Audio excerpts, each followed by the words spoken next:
Good morning and welcome to the show, and thanks for waking up with us today. You know it's Medical Monday, but we don't have Dr. Roman Nation here in the office, or well, he's in the office. We don't have him in the studio, which is my office here today. We have Michelle Gautreaux, his colleague from Nation's Best Family Healthcare, and Michelle is a dietitian.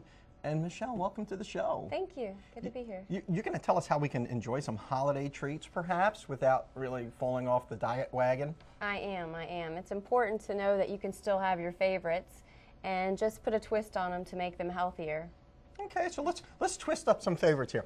We've got some stuff here. What are we looking at? Well, here? who doesn't like pumpkin pie in the holiday season, right? Everybody does, right. Yeah. The trouble is it can be full of what? Full of fat and full of sugar. Okay, so can we see this? Let's take a look at this goop here. Okay. That is like the pumpkin stuff. This is just the inside of a pumpkin. Now you want to make sure not to buy the pumpkin pie filling, because guess what that's full of, Don? Mm-hmm. That's full of all the extra sugars and fats. Okay. So this is just pumpkin. So what did you do? You just husked out You can, or you can cheat and use the canned pumpkin, but make sure it's just 100% pure pumpkin. So you can get the can that says 100% pure pumpkin, right, but right. not the regular stuff. Right. Or you can actually scrape out a pumpkin and can. stick it in a blender and do all that. You can. If you have the time, go for it. But people are busy. It's the People holiday are busy. season, so I cheat. I have that's the canned pumpkin. Okay. And then another way to make our recipe a little healthier is to use almond milk instead of regular full-fat milk. So we're going to add in 1.5 cups of almond milk. Mm-hmm.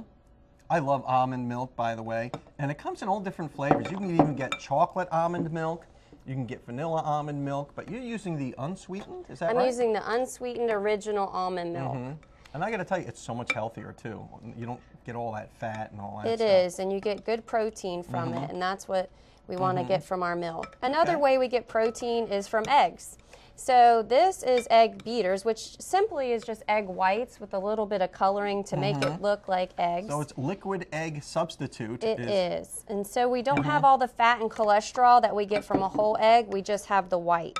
Okay. But you know, fat is tasty. Is this going to taste good? This is going to taste good, I promise. I'm even going to let you taste it at the end. Oh my, well hopefully we'll look at this when we're done. But we do like sweet. So instead of adding the sugar, we're going to add a little bit of sugar substitute. Okay, so that way we still get that sweetness without getting the stuff that's not good for us. So it's a sugar substitute. Should we be concerned with like the chemicals in that, or? Well, it's a choice whether you want to have the calories and the extra weight, or the FDA approved as safe sugar substitutes. So there are 6 that are recognized as safe. This one we're using the Splenda. You could use Trivia or Stevia, which are actually made from the sugar molecule as well. Okay. Okay, so we Trivia use or Stevia. Yes. Okay. And this one I chose the Splenda simply because it's equal in recipes. Others, sometimes you do a little conversions, but it's not difficult. But Splenda, for example, if a recipe, you have a favorite grandma's pumpkin pie recipe that calls for sugar, a cup of sugar, just switch it out for a cup of Splenda. Then we have some nice seasonings like cinnamon and nutmeg. Which is actually non-fat in and of itself. Exactly, and gives us flavor. It's important to remember it smells good. Flavor can come without fat and without sugar. So we got a little cinnamon in here. And we have to add a tiny bit of salt to make our pie rise a little bit. Salt, white death. Okay. But not too much. Oh, this looks good. And that's it. That's simple. We have our greased pan, and we're going to pour it in there. No shell? No shell. It's a crustless pie. A crustless Save even pie. more calories. All right, so let's pour this mess in here. I'm going to make a big old gnarly mess here. And there we go. There's the goop. I guess we could fit it all in there. Look at that. And it looks pretty good. It looks almost edible here. It is. Now, through the magic of TV, we're going to have to run off to the local weather. We'll get this dressed up and in the oven, and I'm sure we'll have a fully cooked pie right after this break. Yes. We'll be right back after your local weather, brought to you by the West Pittman Law Firm. westpittmanlawfirm.com. Welcome back to the show. I'm here with Michelle Gautreaux, who's a dietitian at Nation's Best Family Healthcare. And if you were with us for the last few minutes, you just saw us cook this really cool pumpkin pie. We had all the mixings together. And through the magic of TV, we have cooked this thing for an hour in only just a few minutes during a commercial break. Now let me go to the oven and take this out, Michelle, and see how it looks. Whoa, look at this thing. Wow, does that look great? Whoa! Ooh. I don't wind up dropping it on TV. But it looks and smells like a real pumpkin pie, but it's crustless Yes. and it's low or no fat. Right. It's takes away the bad and still has the good flavors. You could do this with a crust. It's going to add some calories. You can choose make a homemade one, or sometimes you can do the little individual muffins. So you can do a lot of different things with it. The key is to try to change things out to make it healthier for you. Now, how about this Cool Whip on the top? That's a little cheaty kind of thing. That's there. a little dollop of some Cool Whip there, but it is the light version. So again, to show you that you can still enjoy the holiday treats and do it in a healthier fashion. That's what I love best about it. Well, I think I'll have to judge this pumpkin pie on its merits, and there's only one way to do that. All right, So, let's dig in. now, you know, we had fun mixing this together and putting it all in this pan and cooking this thing. What I'm wondering, though, Michelle, is that, you know, beside the pumpkin pie, Let you cool are it there? there. Oh yeah, don't jip me on the cool. You gonna join me? Come on, Oh, you gotta have sure. some. Okay. Twist my arm. What I'm wondering, though, is that are there other things that we should be making and maybe just substituting ingredients for throughout the holidays? Absolutely. If you have grandma's favorite casserole or your friend's dessert that you loved at a party, you can always change that recipe around to make it healthier. The fun part to me in eating is to challenge myself to make any recipe, even in a cookbook of non-healthy recipes. You can eliminate certain ingredients, you can substitute them, or you can reduce them to make it a healthier thing. And just a handful of little ingredients, like, say, substituting almond milk for whole milk. Right. A sweetener rather than sugar. Right. You know, things like that. And of course your spices remain the same, because how many calories are in cinnamon? I don't know. Right. And you can also just add to a recipe, say if you need certain nutrients in your diet that you're lacking. For example, protein. If you're lacking protein, you could add some more to a recipe. Or if you're lacking calcium, you could add some more to a recipe. So you really can be creative. And this was easy. You did it, basically. Right? So easy. A On caveman TV. can do it, yes. And how did it taste? Did you like it? It tasted really good. There's like a little party going on in my mouth. Excuse me. Okay, Oh, good. yeah, it's so good.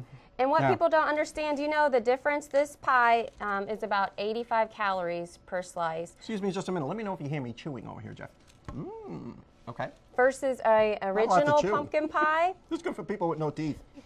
has over crust. 300 calories. 300 calories in a regular pumpkin pie, is that what you said? In a regular slice of pumpkin pie, over 300 calories. What are we looking at here? How many That's do you about think? 85.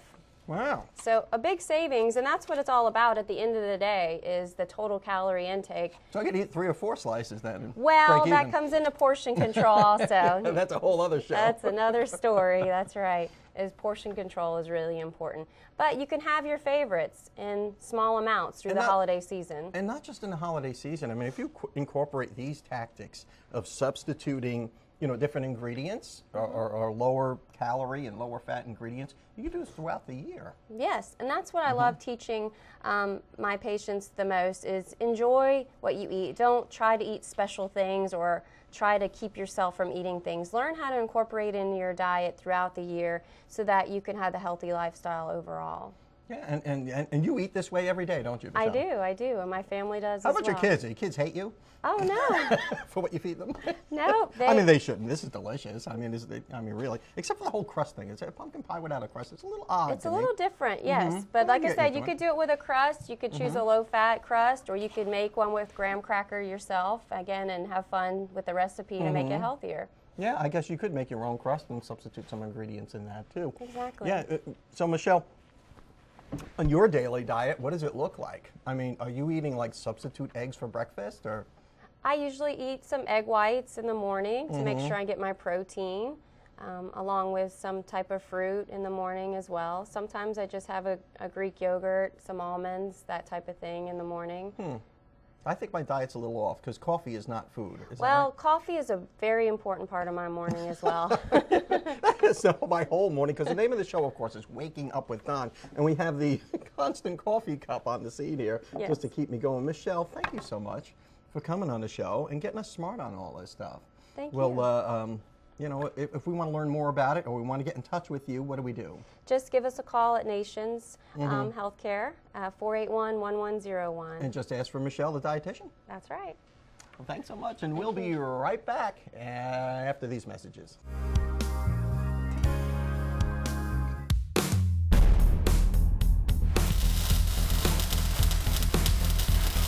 I'm David Lovett, and this is your Mad Hatter Minute. Maintaining proper tire pressure helps increase fuel efficiency and driving performance. Correct tire pressure allows the driver to experience a smooth ride, and performance designed to match the needs of the vehicle. An underinflated tire becomes flattened, and more surface area makes contact to the road. If a vehicle's tire pressure is underinflated by as little as 6 pounds, it can mean damage to the tire. Lower tire pressure allows the tire to bend more as it rolls. This will build up heat back into the tire and reduce the tire's lifespan by as much as 25%.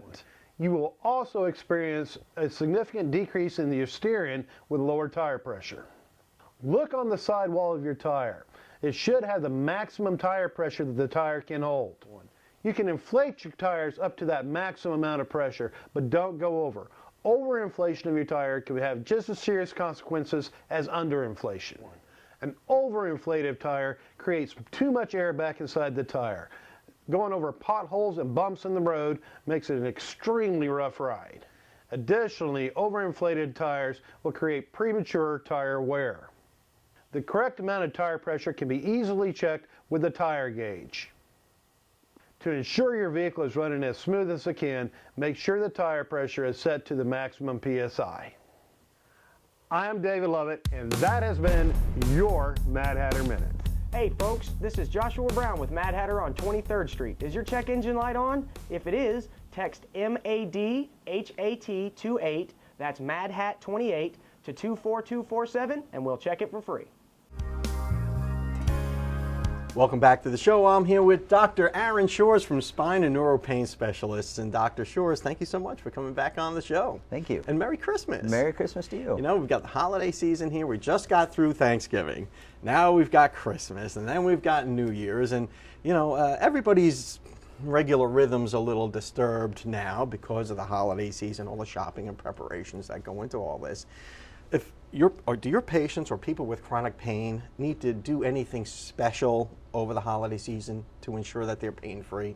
I mean, maybe you'll be on vacation, maybe they'll run out of meds. I mean, what advice would you give them? Well, the first thing we always, and we've been saying this a lot lately, is this time of year with the stress of the holidays, the weather changes where it's cold today and warm tomorrow, is folks with chronic pain. Isn't that weird? I mean, one day you're free. I had the heat on and the air conditioning on in the same day. Yes, at the house. It's been odd, but this time of year is always, I find, to be one of the more difficult times of the year for folks with chronic pain.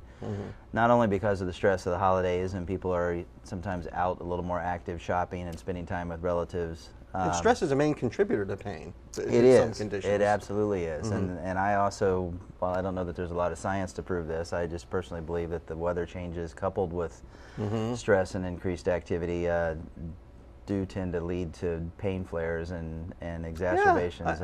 I think everybody knows somebody who said, man, it's so cold, my back is killing me. Or even barometric, the changes in pressure, the old rheumatiz is acting up. Whether or not that's true, I don't know, but well, anecdotally, I certainly have lots of patients every day come in and tell me that they feel like they can predict the weather better than some other folks can. Yeah, my niece says it's going to rain. Right. Yeah. So the one thing I feel like I tell folks this time of year is number one, just moderation. We know that people have to go spend time with their relatives. They know we have to. Some folks have to go shopping. They have to go get ready to cook the big meal and cook the big meal. But we always try to encourage people just to pace themselves, right? You don't have to entertain the whole world, or you can certainly ask for help or dial it back a little bit so that so someone doesn't overdo it and then spends the next week and a half after Christmas or next month after Christmas paying for it, not being able to move and having a flare in their pain. I would imagine you probably have some patients who are on special diets. Maybe they need to limit their salt intake because of inflammatory type diseases that you're treating. Correct. Yeah. They probably need to be especially careful over the holidays.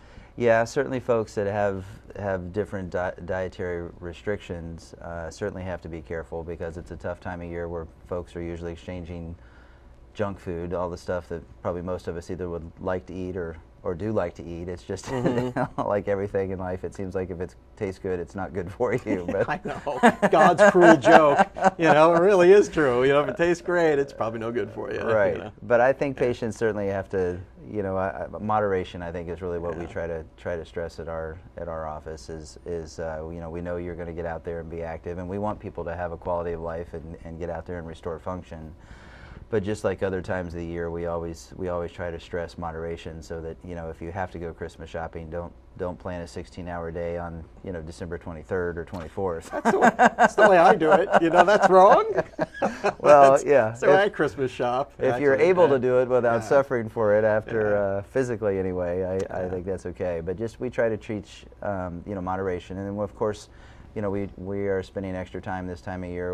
Our office will be closed a couple days for the holidays, but we're trying to make sure that we get patients in beforehand to get the necessary treatments that they need, so that they will be covered over the holiday season.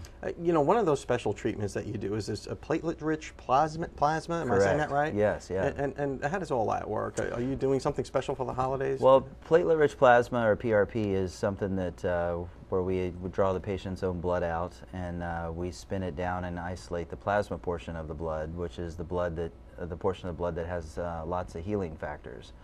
So folks that have this time of year with you know, their hip pain or their elbow pain or their foot pain or whatever pain flares up, you know, sometimes we have to be careful with steroid exposure.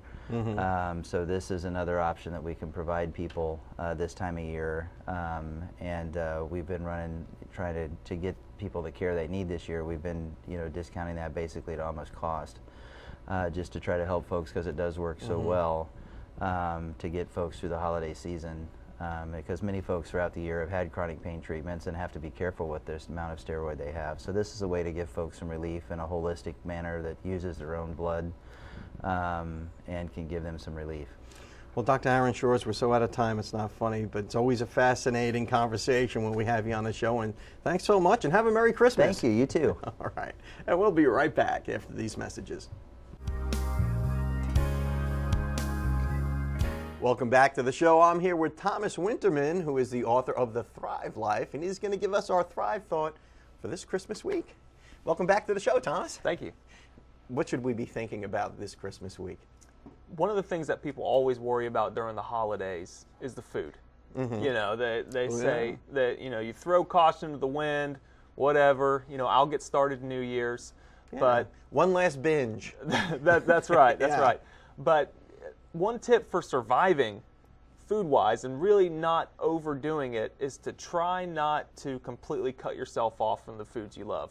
That's one mistake people make all the time, is that, you know, they want to be healthy during the holidays. So what they do is they say, you know, I'm not eating any pie, no cake, you know, I'm going to try to stay away from all the desserts, and that's when you end up binging. Because you've deprived yourself. Because, that's right. And that's then you right. reach a point where you just, throw caution to the wind. That's right, and you get that give one in. taste, and all of a sudden, you know, you're shoving pieces of cake in your mouth, you know, one by one. So the tip for the week is to use moderation. Allow yourself to eat what you want to eat. Just be aware of your portion sizes. You know, maybe you get that piece of pie. Oh, a number of portions in my case. Yeah. And like it's one piece of pie, not two. That's right. Or Maybe- you know what? Take that one piece and just cut it in half. Yeah. Cut it in half. Limit your portions. Slow down on those things, but make sure that you allow yourself to enjoy the things that you like. Do you think it's a mistake for people to make New Year's resolutions? No, I don't think it's a mistake. I think it's a good thing, because really it's a time when our mind is really focused on new things and renewal and change. Self-improvement, And it's all those things. you Yeah, can all take those things your advantage book of is that. about. That's right, Yeah. that's right. It's a good time to take advantage of those feelings if you have a plan. For most of us, we Right. make New Year's resolutions and then, you know, come March, they're done, you know. Anybody who goes to a gym will tell you this. Yeah. Like right after the holidays, the place is packed. Yeah. By March, you know, they've kind of, you know, culled the herd a little so bit. much. Not so much. Right, Yeah. right. March, April, maybe they kind of fall off. So how do you make these resolutions and make them stick? You I make guess? smart resolutions. You make good resolutions. You make resolutions things that you can actually achieve. You don't want to go from couch potato to marathon runner in a month. That's not going to work. You don't want to lose 75 pounds in 2 months. That's not healthy. That's not good. That's not going to work. You want to do something you can achieve. You want to do something that's kind of small, take small steps, make progress, make smart goals. So our Thrive tip for the week is what again? Moderation. Moderation throughout the holidays. And that goes not just for food, but maybe for buying stuff, maybe for entertaining. I mean, people put a lot of pressure on themselves to make the perfect Christmas. Yeah. And usually that's the mom. Right. You know, or the wife or mother who's in the household. Lighten it up. Ratchet it back a few degrees. Yeah. You don't have to put all the Christmas lights up, Dad. Maybe just a few of them so you're still in the spirit. Right. Thomas Winterman, thank you so much for that sage advice, and Merry Christmas. Thank you. Merry Christmas. And we'll see you next time.